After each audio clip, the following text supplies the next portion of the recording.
Lived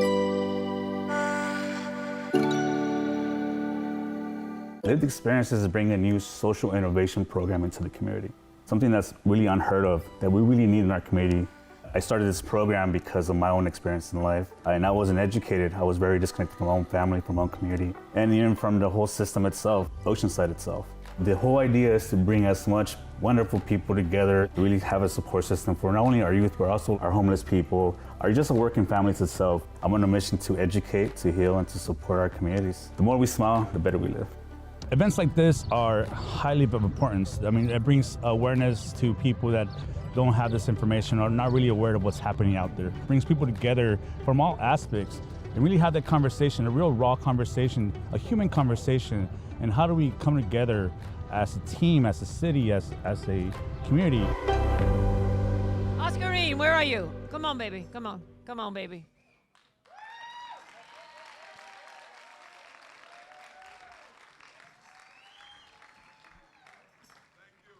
Thank you so much. Oh my God, beautiful. I know. So we were thinking, Oscarine as we were sitting backstage, we were thinking about how much we are feeling right now in regards to you sitting out there. Because when you're running an experience, you have the experience of the adrenaline of getting people on and off stage, but it is the people out there that make it all worthwhile. And the energy and the kindred spirit and the love and the kindness that you have brought today has been unbelievable. So give yourselves a huge round of applause. Huge. And hug the person next to you. Do not breathe on them, but please hug them. Give them a big hug. Do not breathe on them. Big old hug, okay? And Oscar's gonna say a quick thank you as well. I am. How about those tacos? I came in here kind of skinny, and I'm leaving kind of fluffy. Before we get to my good friend Alex Montoya, I do want to say thank you. It's been a fun, great afternoon, morning. Let's give it a applause to all you guys. Tony, the speakers, you guys have been amazing. I think this for me is very important, very, very important. Like I mentioned earlier, that you know, I grew up in Oceanside, and this theater has a good warm part in my heart, and to have a mental health event inside of the theater that I used to sleep outside on, it shows the power of community. It shows the power of people, the power of just bringing love and togetherness. So thank you very much. Thank you. Thank you. Thank you. Okay, do you want to introduce? Yes. Come on, Alex. If you guys don't know Alex Montoya, I'm gonna be really, really mad at you guys right now. No, I'm just joking. This guy needs no introduction. This guy's amazing. Quick little story on this, if I may. There was a day that was kind of iffy, and there was a meeting on Zoom, right? And then you were presenting. I forgot what meeting it was, but it was the chamber, the Hispanic chamber. That's what it was, and I was just having an iffy day, whatever it was.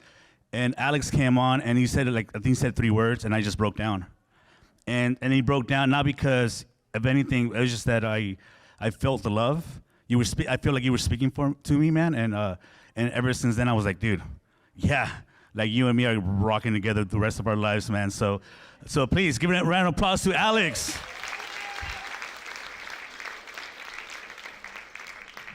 Mic check, 1, 2, we're good? Oh yeah, love you, brother. Yeah, love you, man. Thanks for being here. Have one more round of applause for Oscarine and everyone from Lived Experiences. Can I also ask you to give one more round of applause as well? I want to say thank you to the translators, sign language interpreters we've had.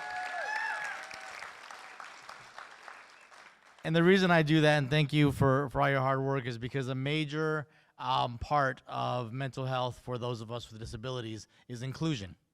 So whenever we are included in something, it basically accelerates and increases our mental health, our sense of belonging. So thank you for facilitating that, and thank you all for making sure that we had that here today. How are you guys today?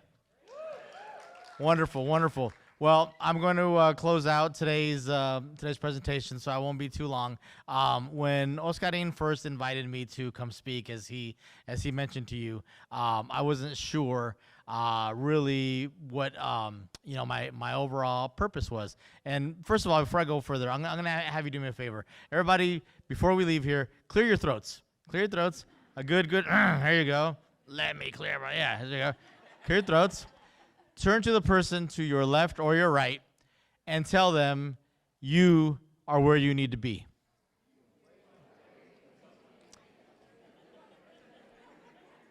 Turn to the person to your left or right and tell them you are who you need to be. Now, everyone look at me, if you would, and tell me I am who I need to be.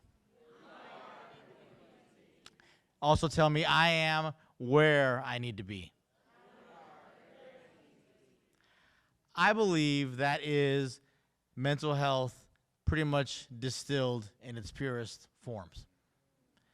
Of that peace of mind and knowing that I am who I need to be, I am where I need to be, and not allowing any of the other thoughts that come into our mind that might suggest to the contrary to creep into our mind. Mental health essentially is knowing your thoughts, knowing why you think the things you do, knowing why you feel the way that you do, being able to process the emotions that you have, and being able to process why you feel the way you do, how you feel the way you do, what you think the way you do, and how you relate it to others.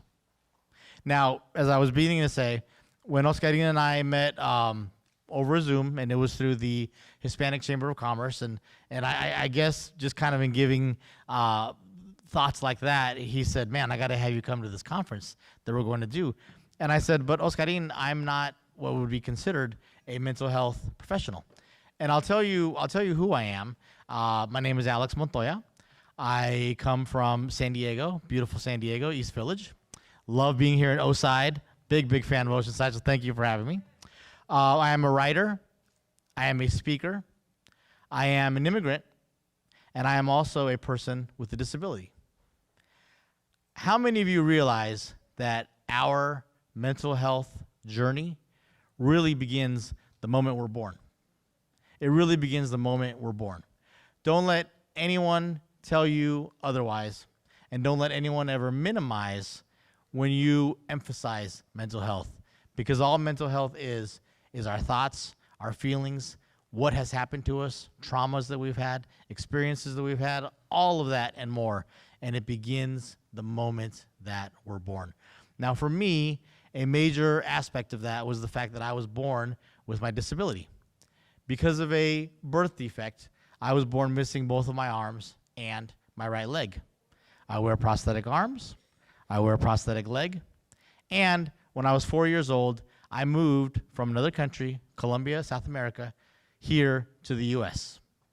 Within that transition, I had two very important transitions.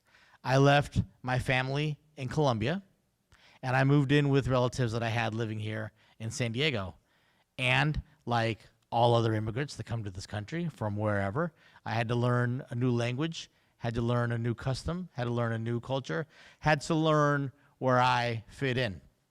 And I got to tell you guys, I'm pretty proud of the life that I've lived because I've learned how to use my prosthetics and be independent. I became the first in my family to graduate from college. Thank you. Appreciate that. Thank you. I became the first in my family to get a master's degree, and also, thank you.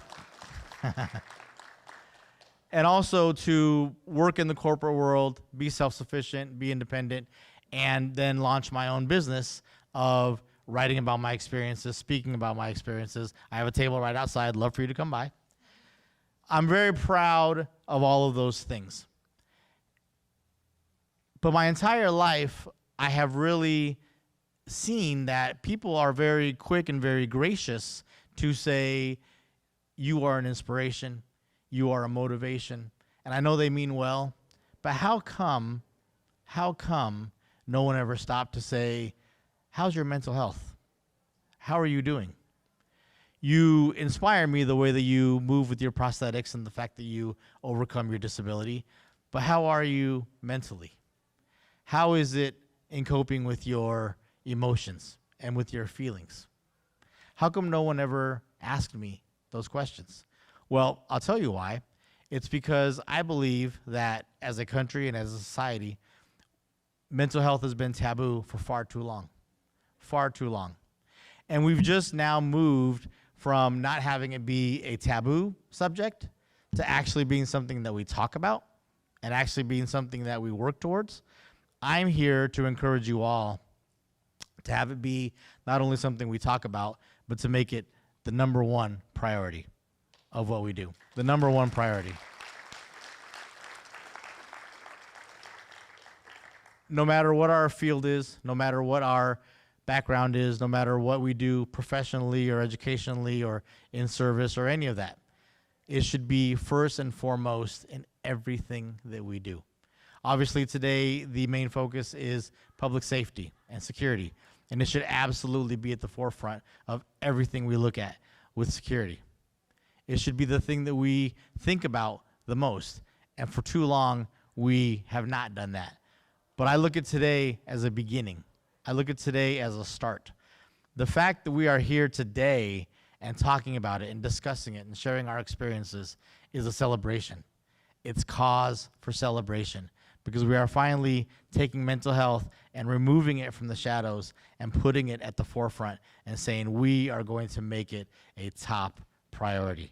We are going to make it a top priority. So as you leave here today, and again, you go into your different fields and your different services and the different practices and all of our different missions on this world. Because how many of us know we're all here for a purpose, right? We're all here for a reason. That reason is to be able to serve others and to know how and where mental health fits within that. It's our emotions, it's our thoughts, it's why we think the things we do, why we feel the way we do, how we can control those thoughts and emotions, and how we relate them to others, how we treat others, and how we make the world a better place. You are who you need to be. You are where you need to be. And you are here making the world a better place. Thank you for your time.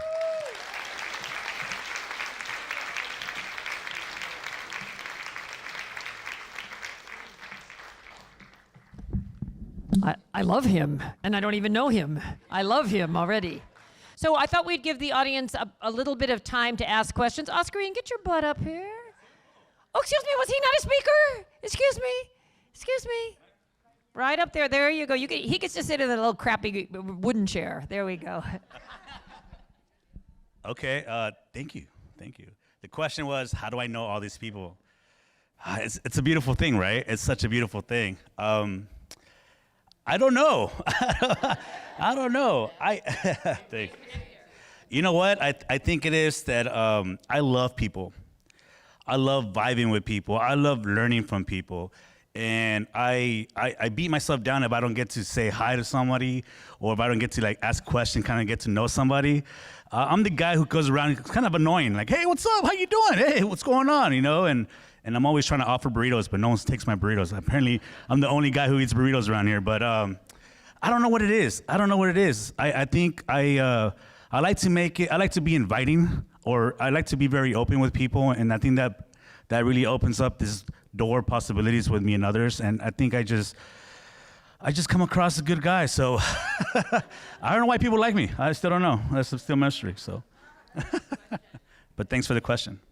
Another question from the audience, so just shout them out. I love this. What do you say to someone who has the misconception that there is a time frame for healing? Yeah, if I may, I think it's a beautiful question because it's an internal process. And so it doesn't matter if I'm a mental health clinician, I have my own time to heal too. So it is really an individual experience and it's a process. And so you say, I'm going through the process that I can go through and allow people to really enable you to have your own experience because that rush is not going to be helpful. And so I think it's also validating not just what you hear externally and saying, I have to buy into this and hurry up and get better, but allowing yourself to take the time and create the resources you need to really take that journey. And don't let, as you mentioned, Antonio, don't let the insurance define your time frame.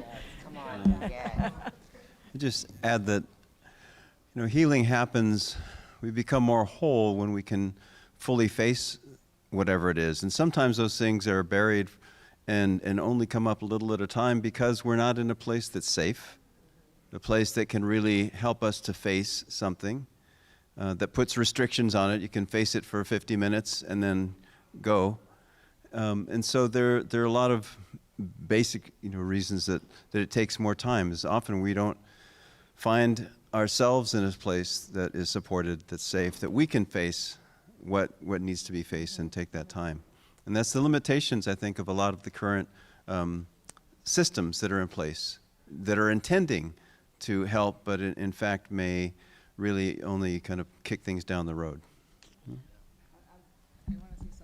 And also the system, for example, when you have a child who has been experienced abuse, okay, sexual abuse, and then you make an appointment for a counseling session, and they will tell you, okay, you have sexual abuse, I can give you only 6 appointments.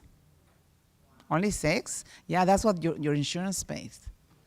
And then after the 6, okay, you have to go all the way down to the waiting list because we have 200 people waiting. So I think the healing process starts when you accept that you need healing, number 1.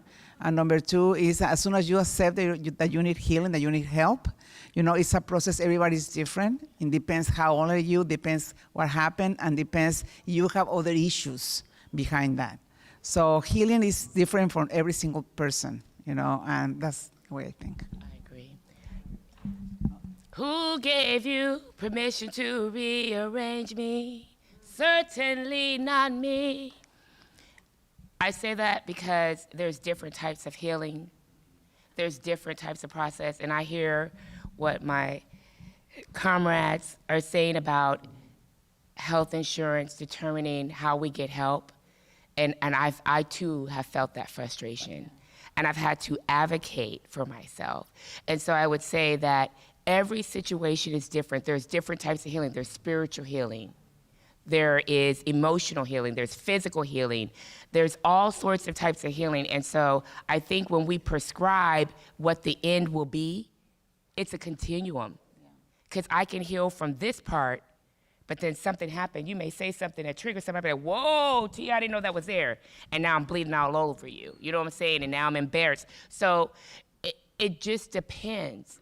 You get to determine that for yourself. That's the beauty. And the lights are dimming, so I'm talking too much. No, you're good. I'm going to say something. And I keep telling this story. We rescued this dog during the lockdown from Mexico, and he'd been in a kill shelter, puppy, so he hadn't been outside. He was afraid of the outside. He was afraid of noise. He was afraid of everything. We couldn't touch him for a long time.